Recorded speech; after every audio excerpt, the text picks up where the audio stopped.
Je m'appelle Rachel. J'ai 35 ans, je suis directrice de contenu pour une plateforme de santé féminine à Seattle. Professionnellement, je sais exactement ce que je veux. Chaque palette de couleurs est intentionnelle, chaque légende calibrée avec juste ce qu'il faut de mordant et d'empathie. Mais dans ma vie personnelle, je pourrais écrire des volumes sur la connexion et pourtant oublier ce que ça fait d'être touchée comme si je comptais. Comme si j'étais désirée.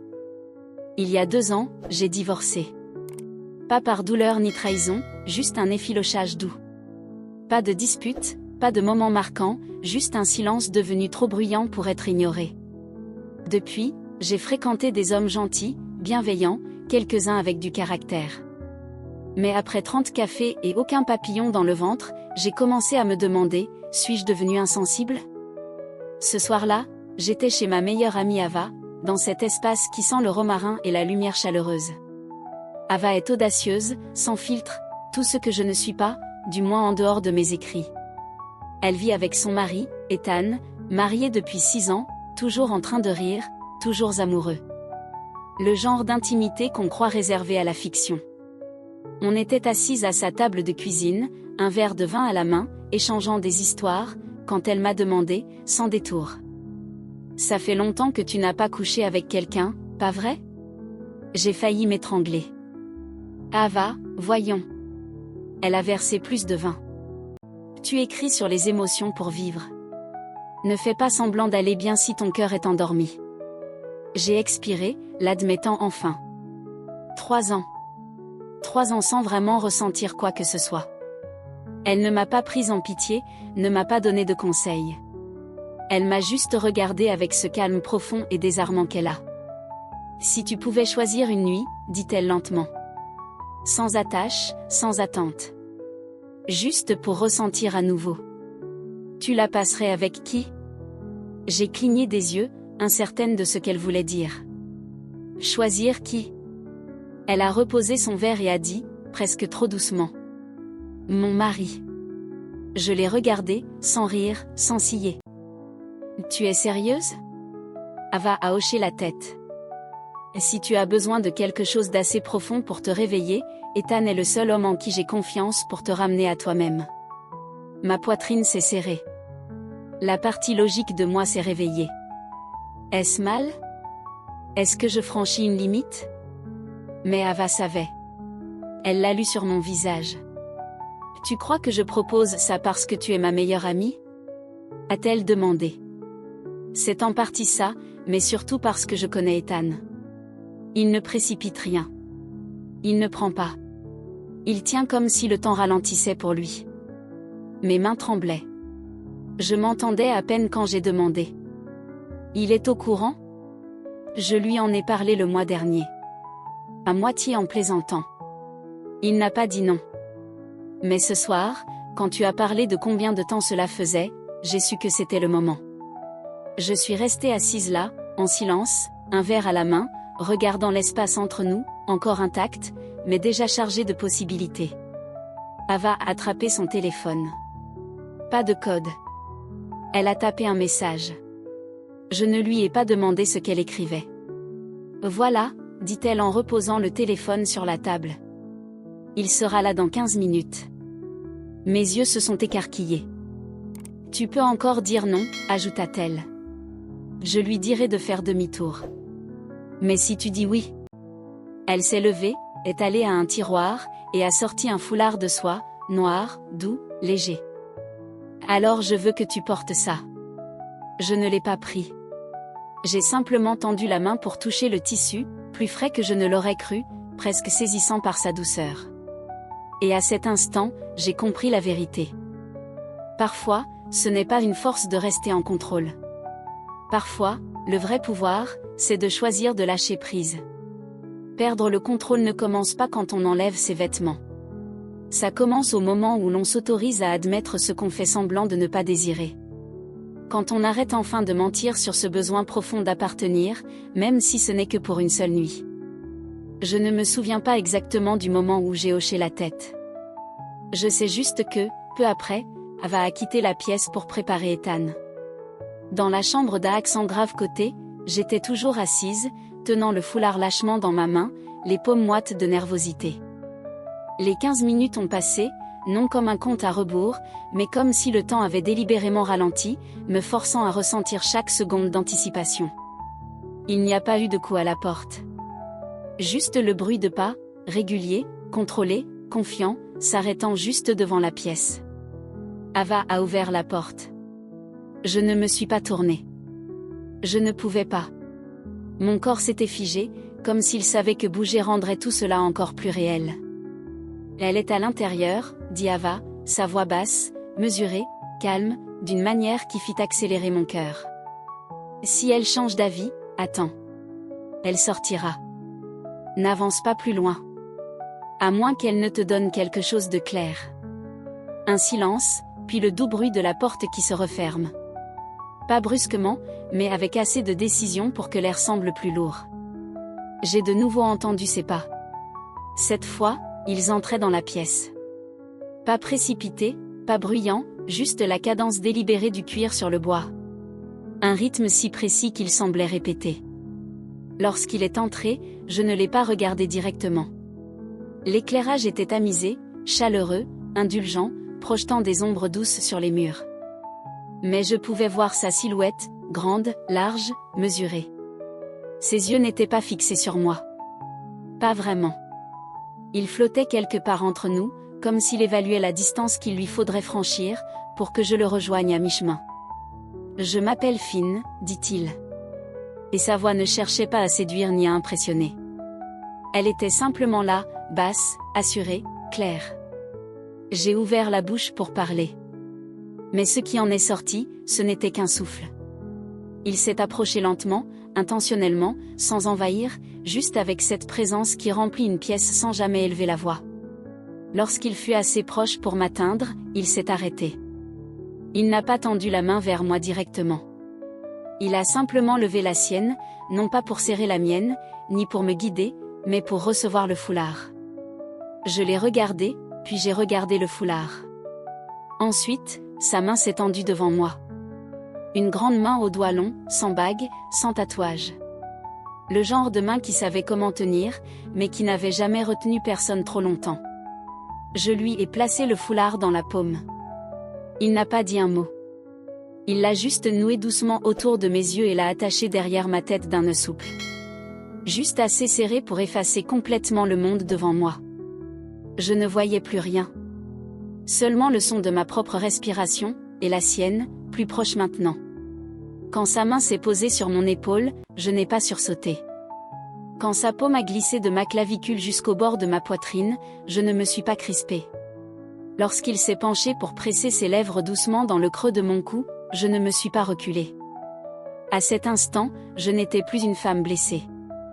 Plus celle qui avait été touchée sans jamais vraiment être sentie. J'étais simplement une femme, ancrée, assise dans sa propre peau, rencontrée par quelqu'un dont la présence atteignait des endroits en moi que j'avais perdus à force d'affection négligente. Et ce n'était que le début. Je ne me souviens pas exactement du moment où il m'a aidé à me lever. Je me souviens seulement que mon corps a suivi la direction qu'il indiquait, sans résistance, sans doute.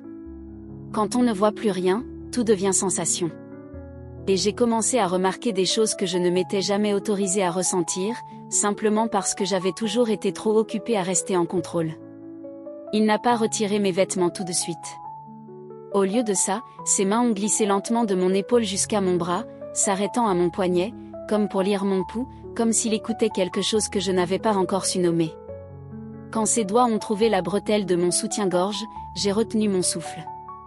Non pas de peur, mais d'anticipation.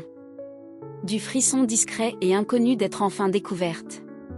La dentelle glissa de mon épaule, avec une légèreté qui défiait presque la gravité chaque fois qu'il me touchait. Je ne la sentais pas seulement sur ma peau, je la ressentais plus profondément, dans un endroit asséché depuis bien trop longtemps, vidé par des mains pressées et des élans creux. Lorsque mon dos toucha le lit, il ne monta pas sur moi, il resta à mes côtés, se penchant pour poser sa main sur ma poitrine. Il ne serra pas, ne tâtonna pas, ne prit rien. Sa main demeura là, immobile, régulière, comme pour me rappeler, tu es ici, non pour plaire, mais pour ressentir pleinement. J'expirai. Doucement, sans dire un mot, laissant l'air s'échapper comme si c'était la première fois que je n'avais pas à dire « ça va ». Il se pencha et embrassa doucement le bas de mon ventre. Ce baiser n'était pas sexuel, il ressemblait à un remerciement, pour m'être laissée vulnérable, sans prétendre être forte. Puis, quand sa bouche descendit plus bas, quand ses mains glissèrent sous mes genoux, me soulevant et m'écartant, je m'abandonnai complètement, non parce que je perdais le contrôle, mais parce que je lui faisais confiance. Il entra lentement, si lentement, comme si chaque instant était une question silencieuse, « Es-tu toujours là ? Es-tu toujours toi ?» À chaque frisson, à chaque souffle brisé, je répondais oui. Personne n'appela mon nom, personne ne se hâta, il n'y avait que la précision d'une présence. J'eus presque envie de pleurer, non de douleur, mais parce que, pour la première fois, le plaisir ne venait pas d'être poussé jusqu'à l'orgasme, il venait d'être tenu, pas à pas, vague après vague, chaque couche de conscience se détachant. Lorsque mon corps se convulsa, se dénouant en vagues pulsantes que je ne pouvais ni arrêter ni modeler, il comprit que je ne faisais plus semblant, que je n'essayais plus de jouer le plaisir pour satisfaire quelqu'un d'autre. Je le ressentais, vraiment, pleinement.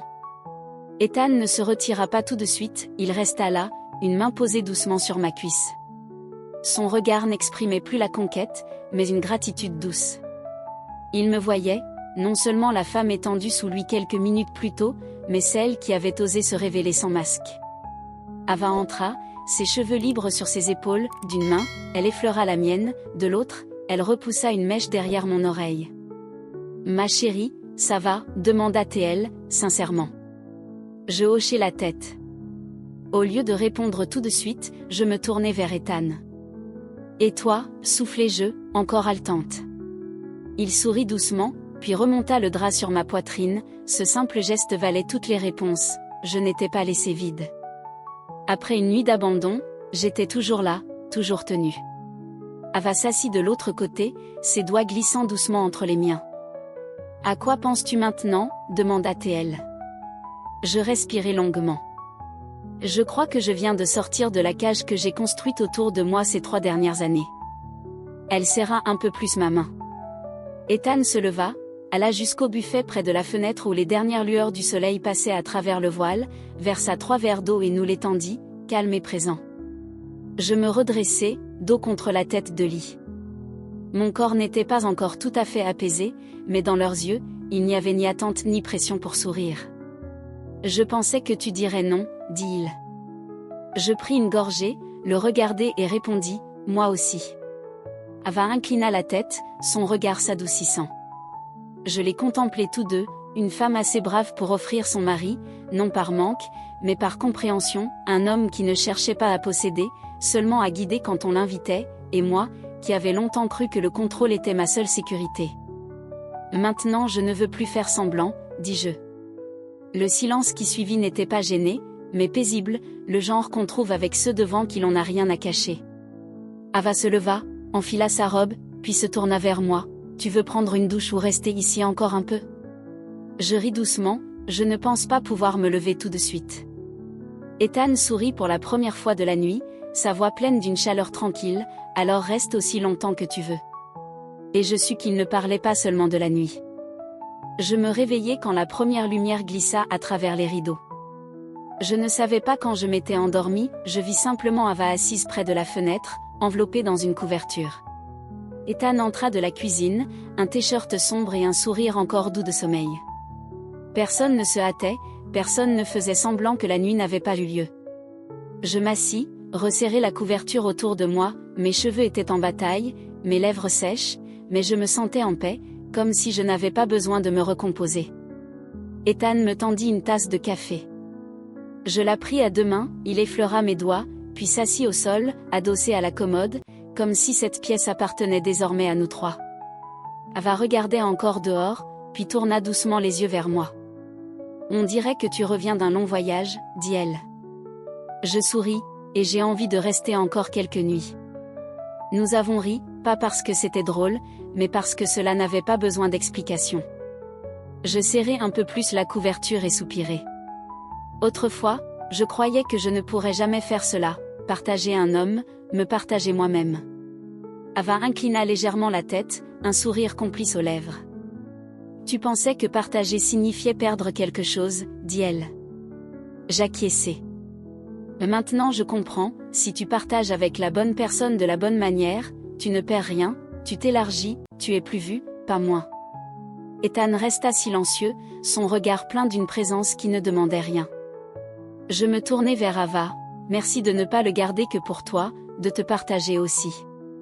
Elle sourit doucement. Merci d'être venue, non pour ressentir quelque chose et repartir, mais pour vraiment être là. Je les regardais tous deux, une femme courageuse par amour sans frontières, un homme assez ferme pour ne pas se définir par le contrôle, et moi, quelqu'un qui venait de trouver une version d'elle-même qui ne veut plus s'excuser de ses désirs. Si c'était un cadeau d'anniversaire, le plus beau n'a pas été de toucher quelqu'un d'autre, mais de toucher une partie de moi que je n'avais jamais osé atteindre. Ethan acquiesça, ses yeux sérieux et tendres. Personne ne devrait avoir besoin de permission pour se sentir entière.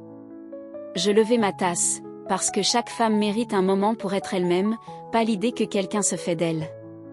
Ava leva la sienne, à nous. Tout le monde n'est pas aimé de la bonne façon dès la première fois. Tout le monde n'ose pas s'aventurer dans une expérience que la société qualifierait de dangereuse ou d'inappropriée. Mais parfois, ce dont nous avons besoin n'est pas une justification, c'est un espace assez sûr pour ne pas avoir à s'excuser de ce que nous ressentons. Les interdits ne viennent pas toujours de la peur, et les élans ne s'accompagnent pas toujours d'obstacles. S'il existe un moment où confiance, désir et liberté coexistent, alors ce moment mérite d'être vécu pleinement. Peut-être ne choisirais-tu jamais ce que j'ai choisi, peut-être ton histoire est elle différente, mais si ta meilleure amie, ton partenaire, ou une partie secrète de toi désirait une expérience hors des règles, jugerais-tu ou écouterais-tu?